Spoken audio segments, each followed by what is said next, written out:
But it does us no good to incite fear in people by saying that there's these end-of-life provisions, these death panels. Quite honestly, I'm so offended at that terminology because it absolutely isn't in the bill. There's no reason to gin up fear in the American public by saying things that are not included in the bill. That, I think, would be my, I'd paraphrase that response. Well, you know, the president says he's not going to pull the plug on Grandma, but I think what he really means is he's not going to put the plug in the first place, because you have to decide, some committee's going to decide what is the cost-benefit analysis for Grandma. Right. Grandma's not just your grandmother, she's a statistic, and we have to decide what is the cost to society to keep her alive, and I think she won't get plugged in. Her ventilator won't be plugged in if she's 92 years old, right, because society may say we don't have enough money to do that. Okay, there's a couple of things here that Tom Daschle defined his federal health care board in his book Critical, What We Can Do About the Health Care Crisis. Remember, this is the guy that was going to be the head of the HHS. He said, like the Federal Reserve, which worked out so well, the Federal Health Board would be composed of highly independent experts insulated from politics. Congress and the White House would relinquish some of their health policy decisions to it. For example, a shift to more effective drug service would be accomplished without an act of Congress or the White House. What does that mean? Well, and you're right. It's based on sort of the same concept they do in Britain with the NICE committee. They decide what your life is worth over the final 6 months, and they will only spend about $22,000 on medication. So you have families. You have a guy with cancer right now in Britain who wants a drug that's called Sutent, but it's going to cost $54,000, so they just tell him, you're out of luck, you cost too much. Okay. We don't have enough money for you, because the average person is only going to be worth about $22,000 in medicine. Okay. You know what, I could spend the time, and you know, viewers, you can look up, it's IMAC, and there's also the FCCCE. Those are two boards. One's, I think, in the stimulus package. Is it the stimulus package? And the other one is in the health care bill. And basically, these are the panels, the experts that will decide these things.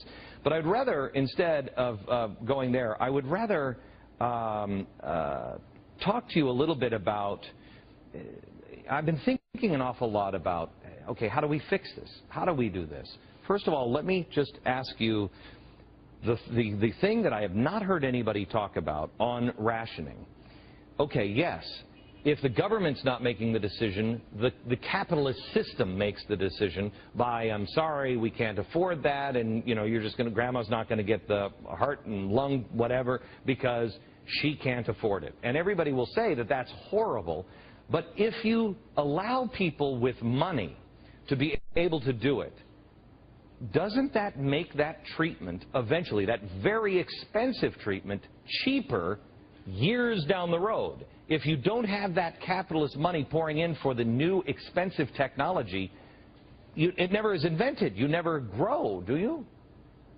Exactly. I remember as a kid the first calculator, $300, and all I did was add, subtract, multiply, and divide, and now you get fabulous calculator/computer for $30.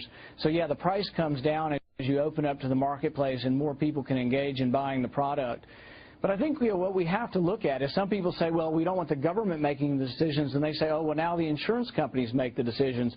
What we need to do is figure out a system where the consumer or the patient gets to make more of his own decisions. Thank you. And there are possibilities for that.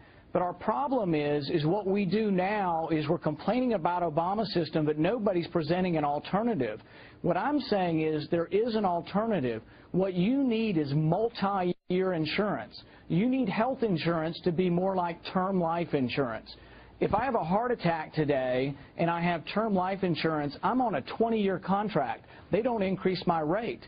But if I have a heart attack today and survive, my health insurance will be doubled because I'm on a one-year contract. We need multi-year contracts. The other thing, and Rand, I'd love to have you back and talk about this. The other thing is insurance you should be able to buy across state lines. I mean, hello, it's the government that's wrecking this system. And also, you and I talked about an idea of giving tax breaks to doctors. I mean, here they are. There's these evil rich people. Give them tax breaks if they will go work in a clinic, if they will see, you know, the poor people. Let them write all of that off, and you'll let the system fix itself. But the government won't get out of the way. And that simple tax change could change quite a bit, because not only would physicians be able to deduct service they didn't get paid for or that they did voluntarily through charity, you could also get out of the way the middleman, the Medicaid system that is collecting all the taxes, you swirling it around in your state capital and sending about 50 cents back to take care of people. All of a sudden it would be 100% of it taking care of the patient instead of 50% of it being lost in the bureaucracy of government. Okay. Rand, thank you very much. Again, running for the Senate in Kentucky, Rand Paul. Now, you may